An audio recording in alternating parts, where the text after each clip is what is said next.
Hey guys, Hackersploit here, back again with another video, and welcome back to the BlackArch series. In this video, I'm going to be talking about virtualization of hypervisor tools. So more specifically in regards to VirtualBox and VMware. So if you're on VMware, I'm going to be talking about how to install the VMware tools. If you're on VirtualBox, the guest utilities as they are so called.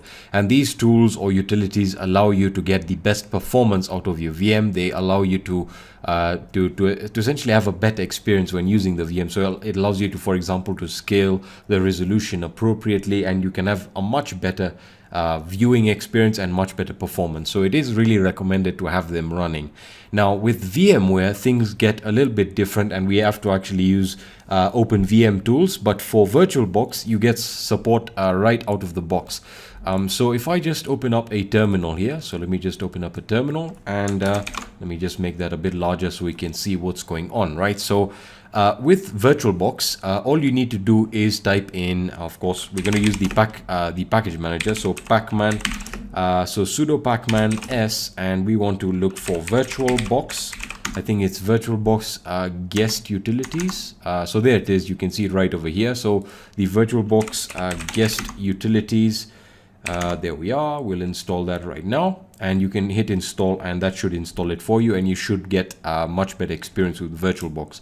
In my case, I'm using VMware, right? So again, let me just clear this up, and we can now talk about VMware. So by default, if we go into VM, which is what I'm using with VMware, and we go into let me just cancel the initial lock, right? So I'm going to say VM, and we're going to wait for that to stop. You see that if we type in install VMware tools, you're going to see that the guest operating system has locked the CD-ROM, and we really cannot insert that. Now, of course, you can download the files and go about installing it manually, but I recommend running this much faster. So if we use OpenVM tools, we're able to start the VMware wrapper that it does come with, so we're able to do it really quickly. So again, we're going to type in sudo pacman, and the reason I'm using sudo is to reiterate the fact for users who may not be using the root user by default. So sudo pacman s, and we're going to be installing the OpenVM tools. So OpenVM tools. I commonly use this when running Arch Linux,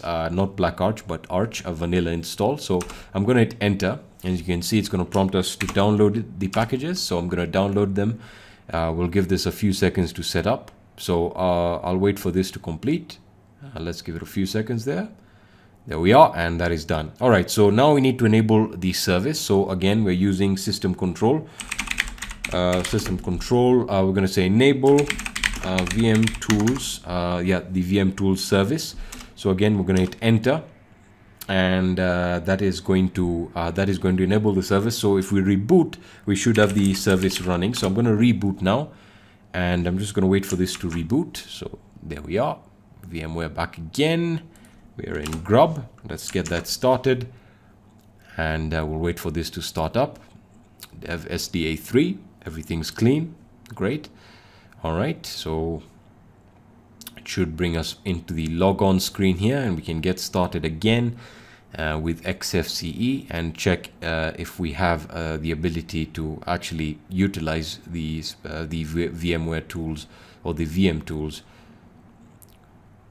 All right, so it looks like it should be starting now. All right, there we are. So let's stick with XFCE root, and let me enter my password here, and we hit enter, and we're ready to rock and roll once again. Right, so again, it's taken us back to the default resolution that we left it on. There we are, great. So you aren't experiencing any issues so far. So if we take at view, for example, if we go into full screen, it resizes automatically and the service is running. So that really is beautiful, and we now have the VMware tools running successfully on BlackArch Linux. So again, if you do experience any issues directly, and we have the dock now, which is great because everything is scaled. If you do experience any issues with the service not starting, if you try and scale it, that's one of the best ways to know whether you have the VMware tools installed. So what you can do is you can run the wrapper. So you can type in VMware user. I believe that is VMware user. was it super use ID? Yeah, the wrapper. There we are. So you can just hit enter and that will enable the service for you. But by default, with the latest version that I'm using, everything works right out of the box. So that's all I wanted to cover in this video. Just a quick video showing you how to get all your virtualization tools or the guest utilities installed. So again, if you have any questions or suggestions, let me know in the comment section, and I'll be seeing you in the next video. Peace.